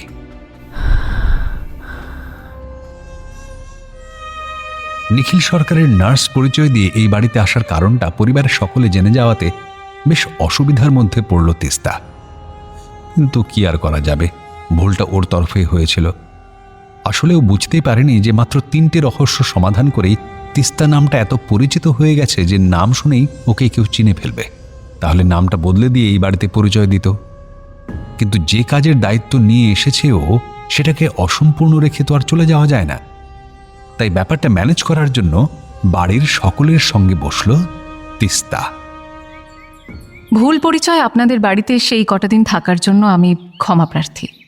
আশা করি বিষয়টার গুরুত্ব বুঝলে আপনারা আমার উপস্থিতি আরও কয়েকটা দিন মেনে নেবেন। সৌরভ স্যার সন্দেহ করেছিলেন ওর দাদাকে কেউ হয়তো কোনো নিষিদ্ধ মাদক খাওয়াচ্ছে, আর সেটাই নিখিল স্যারের অসুস্থতার কারণ। আপনারাও জানেন নিখিলবাবুর রক্ত পরীক্ষার রিপোর্টে প্রথমবার একটা মাদকের উপস্থিতি পাওয়া গেছিল। আমি নিজেও প্রমাণ পেয়েছি যে সৌরভ স্যারের সন্দেহ সঠিক। নিখিলবাবুর রক্তে মেথামফেটামিনের উপস্থিতি পাওয়া গেছে। বেশ কিছুদিন এই ড্রাগ শরীরে গেলে ব্রেনের মারাত্মক ক্ষতি হয়। তার জন্য ভুলে যাওয়া, সিদ্ধান্ত নিতে না পারা, এইসব সমস্যা হয়, যেগুলো ওর হচ্ছেও। এখন প্রশ্ন হলো, ওকে এই ড্রাগটা কে খাওয়াচ্ছে আর কেনই বা খাওয়াচ্ছে? এই দুটো প্রশ্নের উত্তর খোঁজার জন্যই এই বাড়িতে এসেছি আমি। আপনারা হয়তো ভাবছেন এইসব কথা আমি কেন সবাইকে বলে দিচ্ছি। আসলে বুঝতে পেরেছি যে এই ঘরে এখন যারা আছেন তারা কেউই অপরাধী নন। তাহলে কে মাদক খাওয়াচ্ছে নিখিলবাবুকে? যেহেতু এই মাদক নিতে শুরু করলে তীব্র আসক্তি তৈরি হয়ে যায়, তখন এটা না পেলে শরীরে মারাত্মক কষ্ট হতে থাকে। তাই হতে পারে উনি কোনোভাবে নিজেই আসক্ত হয়ে পড়েছেন এই মাদকে, আর নিজেই নিয়ে চলেছেন সবার চোখকে ফাঁকি দিয়ে। এটা অসম্ভব কিছু নয়, কারণ মাদকাসক্ত ব্যক্তি যে কোনো উপায়ে নেশার জোগাড় করতে পারেন। তাই এখন আমার কাজ কিভাবে মেথামফেটামিনের মতো ড্রাগ নিখিলবাবুর কাছে পৌঁছচ্ছে সেটা বার করা। আর এই ব্যাপারে আমি আপনাদের সকলের সহযোগিতা চাই। সকলেই সম্মত হলো তিস্তাকে সাহায্য করতে। পরদিন সকালে কলকাতা গেল তিস্তা, আর সন্ধে গাঢ় হবার আগেই ফিরে এলো। আরও আধ ঘন্টা বাদে সৌরভ এলেন, সঙ্গে একজন অচেনা ভদ্রলোক। বৌদি, ইনি ডক্টর ঘোষ, দাদার চিকিৎসা ইনি করছেন। নিখিলবাবু তখন জেগেছিলেন। সৌরভকে দেখে চোখ দুটোতে ক্ষণিকের জন্য আলো জ্বলে উঠল নিখিলের। রিন্টু এসেছিস? আয়, বস আমার কাছে। কেমন আছো বর্দা? আমি মনে হচ্ছে আর ভালো হব না রে। কি যে হয়েছে আমার, সেটাই তো কেউ ধরতে পারছে না। আমি কলকাতা থেকে বড় ডাক্তারবাবুকে নিয়ে এসেছি, এবার তুমি সুস্থ হয়ে যাবে। রোগী দেখা শেষ হবার পরে ডক্টর ঘোষ আর সৌরভকে চা জলখাবার দিলেন নূপুর। তিস্তাও ছিল সেখানে।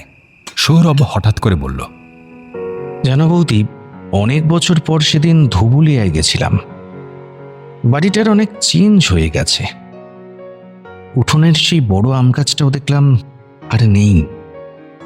নূপুর সকলের চায়ের কাপে দুধ চিনি মেশাচ্ছিলেন। সৌরভের কথা কানে যাওয়া মাত্র ওর হাতের কাজ বন্ধ হয়ে গেল। তিনি মুখ তুলে তাকালেন সৌরভের দিকে। সেই চোখের দৃষ্টি কেমন যেন ভয়ার্ত মনে হয়। সৌরভ তিস্তার দিকে আর চোখে তাকালেন। তিস্তা সৌরভকে কথা চালিয়ে যাবার জন্য ইশারা করল। বিকেলের দিকে গেছিলাম গৌর মামাদের বাড়িতে। গৌর মামা যে ঘরে থাকতেন সে ঘরটার কি অবস্থা! ওনার ট্রাঙ্ক থেকে এই ছবিটা পেয়েছিলাম। দেখো দেখো। সঙ্গে আনা ব্যাগের ভেতর থেকে গৌরমামার বড় করে বাঁধানো ছবিটা নূপুরের সামনে মেলে ধরল সৌরভ। মুহূর্তে ভাবান্তর ঘটে গেল নূপুরের। চোখের দৃষ্টি বদলে গেল। মুখে চোখে অস্থিরতা ফুটে উঠল। সামনে থাকা মানুষগুলোর উপস্থিতি সম্পূর্ণ ভুলে গেল। সে যেন তখন একদম অন্য একজন মানুষ। ডক্টর ঘোষ গভীর মনোযোগের সঙ্গে নূপুরকে লক্ষ্য করতে থাকলেন, আর তিস্তা ওর ফোনের ক্যামেরা অন করে ভিডিও রেকর্ডিং করতে লাগল।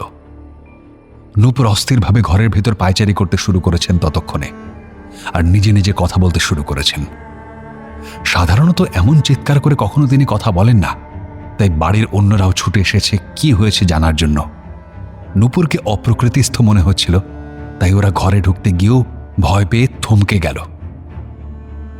তিস্তা ইশারায় সকলকে বলে দিল আড়ালে চলে যেতে। আমি তো বলে দিয়েছি বাবলি আপনাকে ভালোবাসে না, কোনোদিন ভালোবাসেনি, আর ভালোবাসবেও না। তবু কেন রোজ রোজ এসে ভিখিরির মতন সামনে দাঁড়িয়ে থাকেন বলুন তো? এতে যে ওর কতটা অসম্মান হয়, আমার কতটা কষ্ট হয়, কিছুতেই বোঝেন না। না, কয়েক মিনিটের বিরতি, তারপর আবার শুরু করলেন নূপুর। আমি আমি হেল্প করছি আপনাকে। হ্যাঁ, আমি হেল্প করছি। আপনি আপনি যাতে বাবলির কথা আপনি ভুলে গিয়ে আপনি যাতে শান্তিতে বেঁচে থাকতে পারেন, হ্যাঁ, তার ব্যবস্থা আমি করছি। এই তো আপনাকে এই ওষুধটা আমি খাইয়ে দেবো। দেখবেন আস্তে আস্তে আপনি সব ভুলে যাবেন। হ্যাঁ, আপনি সব ভুলে যাবেন। এই ওষুধটা খেলে না, এই ওষুধটা খেলে সব ভুলে যাওয়া যায়। আপনি বাবলির কথা একদম ভুলে যাবেন। আপনি শান্তিতে বেঁচে থাকতে পারবেন। আপনি আপনি আপনি আস্তে আস্তে সব ভুলে যাবেন।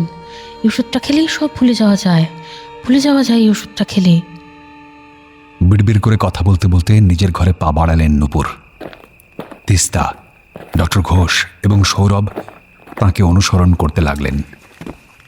যথেষ্ট দূরত্ব রেখে বাড়ির বাকিরাও এগোলো। ঘরে এসে নিজের হাত ব্যাগটা খুলে নূপুর একটা ওষুধের পাতা বার করলেন। তিস্তা তৈরিই ছিল, সঙ্গে সঙ্গে ওষুধের পাতাটা হাত থেকে কেড়ে নিল। এটা ইয়ার্কি মারার সময় নয় বাবলি, এটা ইয়ার্কি মারার সময় নয়। ওষুধটা আমাকে দে তাড়াতাড়ি।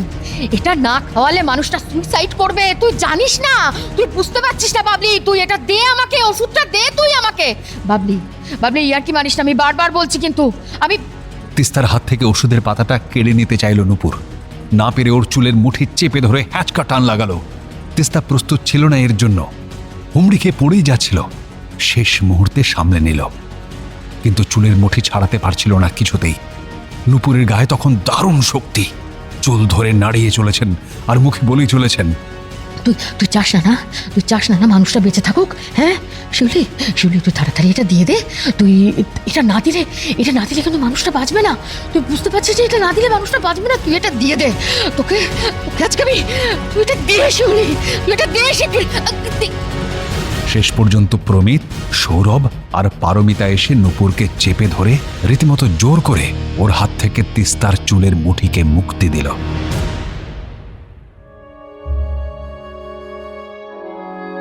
ডক্টর ঘোষ ঘুমের ওষুধ ইনজেক্ট করলেন নূপুরের শরীরে। আস্তে আস্তে ঘুমিয়ে পড়ল ও।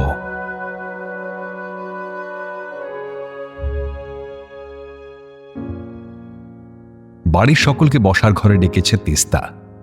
ডক্টর ঘোষ আর সৌরভও আছেন। আপনারা জানেন একটা বিশেষ কাজের ভার দিয়ে সৌরভ স্যার আমাকে এই বাড়িতে পাঠিয়েছিলেন। কাজটা আমি শেষ করেছি, যদিও তার পরিণতি খুব একটা ভালো নয়। আপনাদের বাবা নিখিল সরকারকে একটা নিষিদ্ধ মাদক খাওয়ানো হয়েছে গত কয়েক মাস ধরে। তার প্রভাবেই ওনার এই অসুস্থতা, এটা আমি আগেই বলেছিলাম। আজকের ঘটনা যারা স্বচক্ষে দেখেছেন তারা বুঝতে পেরে গেছেন যে এই ওষুধটি খাওয়াতেন ওনারই স্ত্রী নূপুর সরকার। এমনকি ওষুধটা খাওয়াতে বাধা দেওয়া হলে তিনি যে কেমন ভায়োলেন্ট হয়ে গেছিলেন সেটাও আপনারা দেখেছেন। মানে ব্যাপারটা এরকম দাঁড়াচ্ছে যে নূপুর সরকার একটু একটু করে তার স্বামীকে অকর্মণ্য অথর্ব করে মৃত্যুর দিকে ঠেলে দিচ্ছিলেন। কিন্তু কেন? আপনারা জানলে স্বস্তি পাবেন যে উনি সজ্ঞানে কোনো অপরাধ করেননি। নূপুর বৌদি একটি বিশেষ ধরনের অসুখে ভুগছেন। ওনার মধ্যে অন্য আর একটা সত্তা রয়েছে, যা করার ওই দ্বিতীয় সত্তাটিই করেছে। এ ব্যাপারে নূপুর বৌদি কিন্তু কিচ্ছু জানেন না, উনি পুরো নির্দোষ। আপনাদের এই অসুখের ব্যাপারে ভালো করে বুঝিয়ে দেবেন ডক্টর ঘোষ।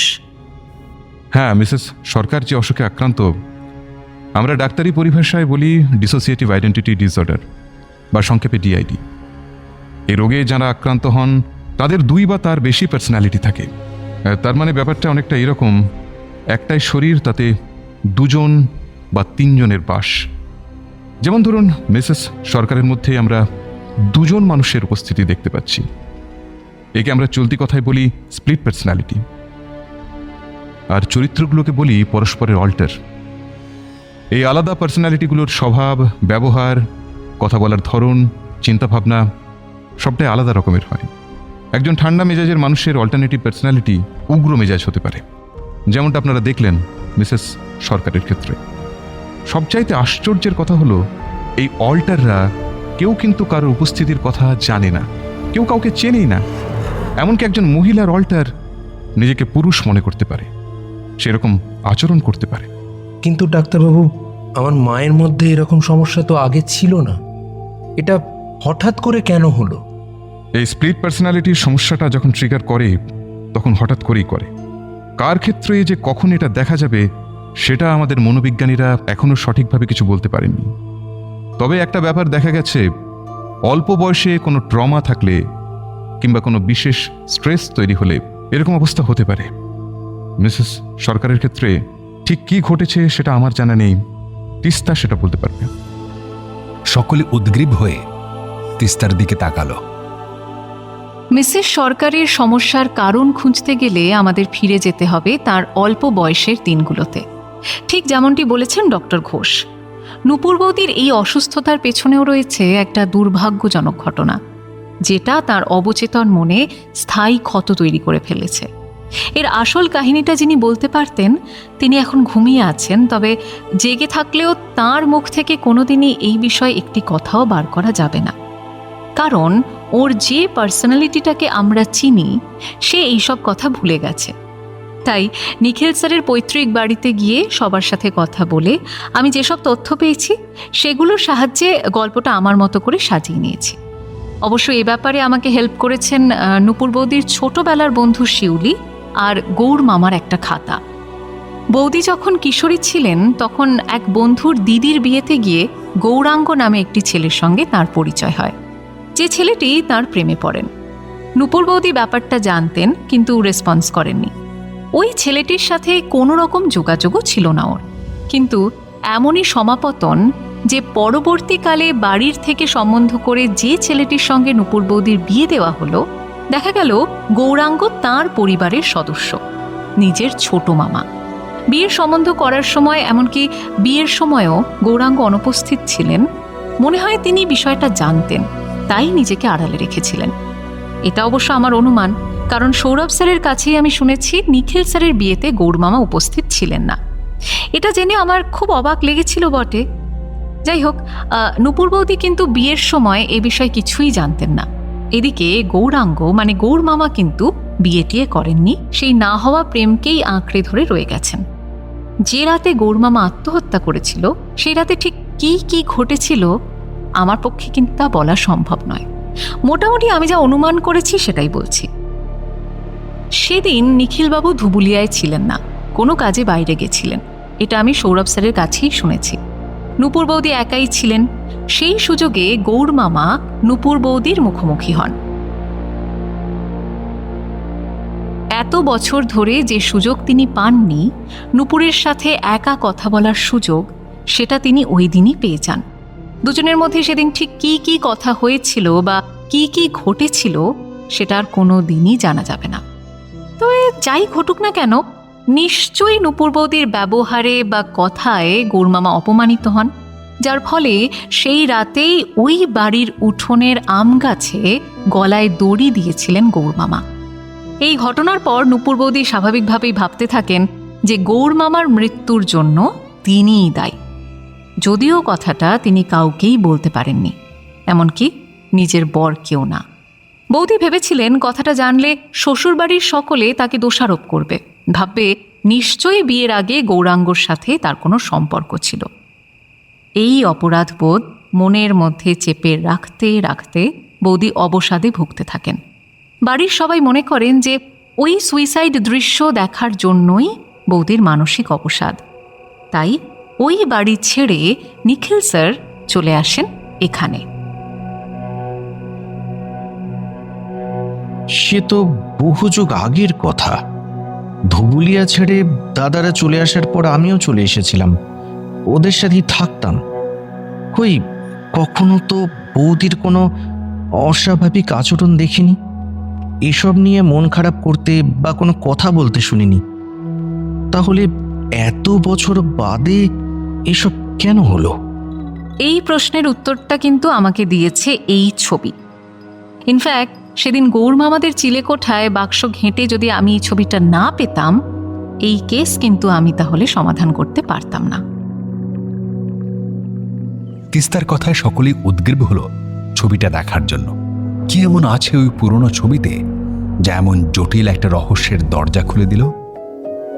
ছবিটা উল্টো করে রাখা ছিল টেবিলের ওপর। তিস্তা সেটা সোজা করে সকলের সামনে ধরল। কথায় বলে নরানাং মাতুলক্রম, এই ছবি তার জলজ্যান্ত উদাহরণ। যে বয়সে গৌরমামা মারা যান, নিখিলবাবুর বয়স এখন তার কাছাকাছি। এই বয়সে পৌঁছে নিখিলবাবু হুবহু তার ছোট মামার মতোই দেখতে হয়ে গেছেন। ব্যাপারটা অন্যরা খেয়াল করেননি, করার কথাও নয়।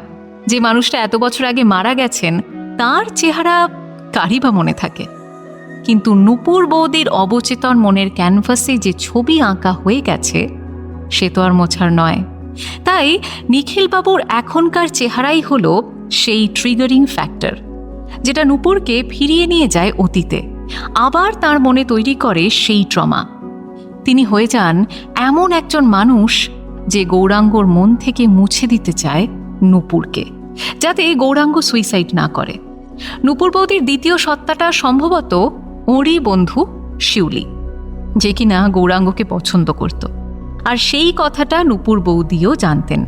তাই উনি নিজে শিউলি হয়ে গিয়ে গৌরাঙ্গবাবুকে ভুলিয়ে দিতে চান বাবলির কথা। বাবলি বৌদিরই ডাকনাম, যে কিনা গৌরাঙ্গর সব সমস্যার জন্য দায়ী। আমার হাত থেকে যখন উনি ওষুধ কেড়ে নিচ্ছিলেন তখন আমাকে বাবলি বলে ডেকেছিলেন, মনে আছে? মানে বাবলির ওপরেই শিউলির যত রাগ। আরেকটা ব্যাপার দেখুন, ওর অবচেতন মনের কিংবা ওর দ্বিতীয় সত্তারও কিন্তু একটা খুব সুন্দর লজিক আছে। গৌরাঙ্গ যদি নূপুরকে ভুলে যেতে পারে তবে এসব ঘটনায় কিছুই ঘটবে না। না গৌরাঙ্গ সুইসাইড করবে, না নূপুর অপরাধবোধে ভুগবে। নূপুর বৌদি কিন্তু ওষুধটা গৌরাঙ্গকেই খাওয়ায়, নিজের স্বামীকে নয়। কারণ যখন ওর অ্যাটাক হচ্ছে তখন কিন্তু উনি নূপুর নন, বা নিখিল সরকারকেও উনি চেনেন না। উনি তখন শিউলি, যে গৌরাঙ্গর শুভাকাঙ্ক্ষী। সকলে চুপ। ঘরের মধ্যে কেবল ফ্যান চলার আওয়াজ ছাড়া আর কোনো শব্দ নেই।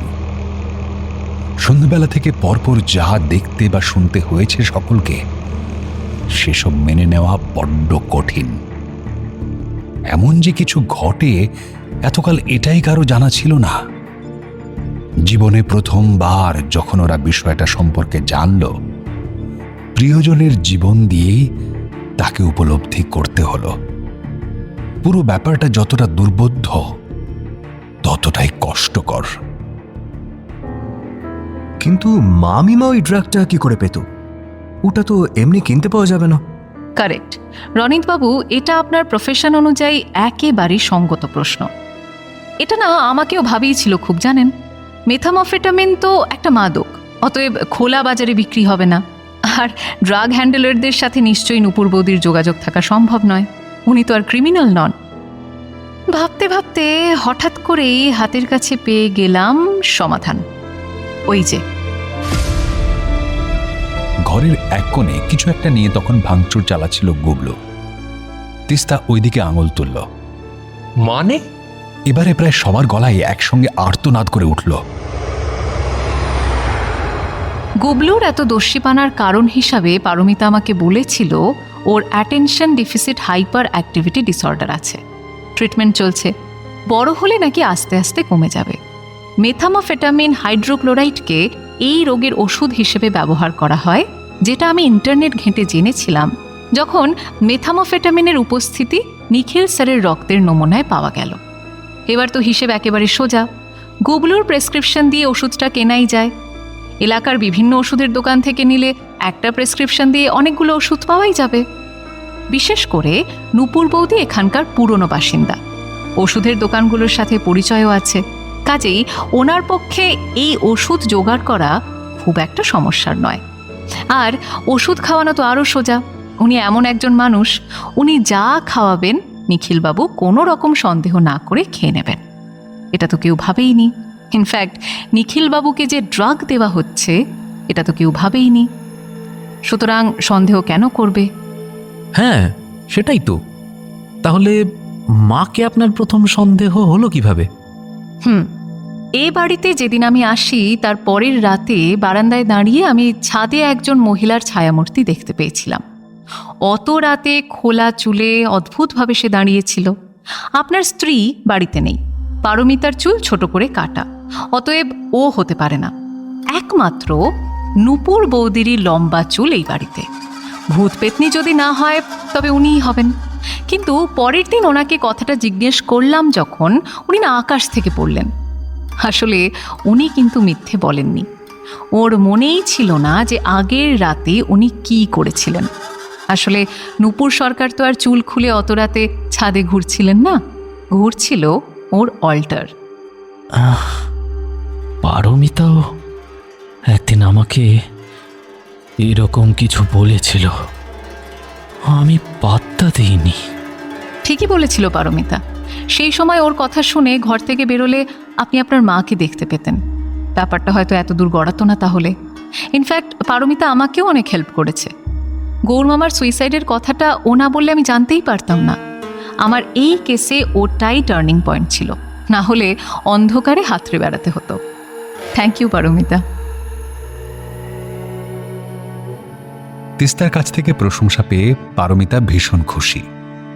প্রমিতকে অনুযোগের সুরে বলল, দেখলে তো, সবসময় তুমি বলো আমি নাকি বেশি কথা বলি। বেশি কথা বলাটাও যে দরকারি এবার বুঝেছো? নীল এবার ডাক্তার ঘোষকে জিজ্ঞেস করল, মায়ের এই অসুখের চিকিৎসা আপনি করবেন তো?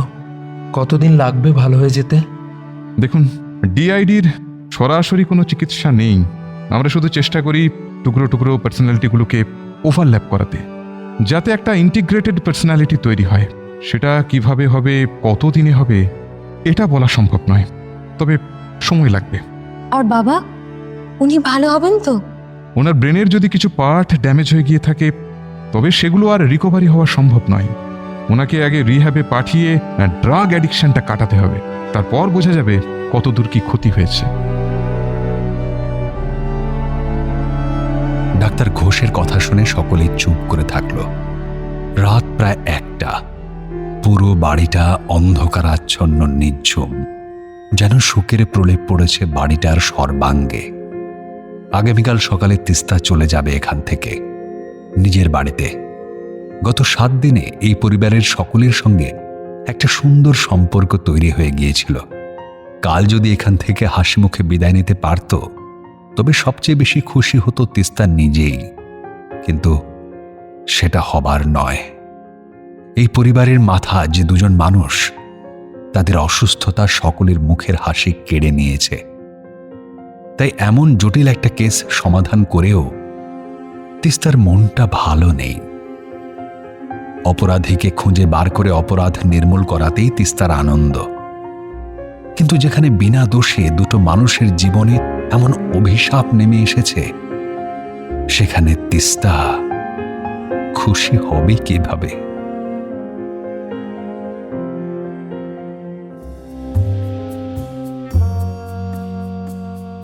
ওয়ান-7 FM রেইনবোতে গল্প স্বল্প অরিজিনালসে আজ শুনলেন গোয়েন্দা গল্প সাসপেন্সের 7 দিন। লিখেছেন নন্দিনী নাগ। তিস্তার ভূমিকায় অপরূপা, গল্পের কথক অর্পণ, গল্পের সূত্রধার সৌমি, সৌরভের চরিত্রে সোমক, ডক্টর ঘোষ সুদীপ্ত রায়, মহিলা কলিগ অভিপ্সা, অর্ক অর্ণব, রজত দা শুভদা, রনিত অরিজিৎ, নীল আত্রেয়, পারমিতা সুনন্দা, প্রমিত রাজীব, অনিরুদ্ধ অমরজিৎ, গৌরাঙ্গ বাসু, ছেলে বন্ধু অনির্বাণ, নিখিলবাবু উজ্জ্বল, নিখিলবাবুর মেজমামা সুদীপ্ত ঘোষ, ইয়াং শিউলি আম্রপালি, বয়স্ক শিউলি মৌসুমী এবং নূপুরের ভূমিকায় গোপা। সমগ্র পরিকল্পনা ও পরিচালনা শুভদা। শুনলেন গল্প স্বল্প।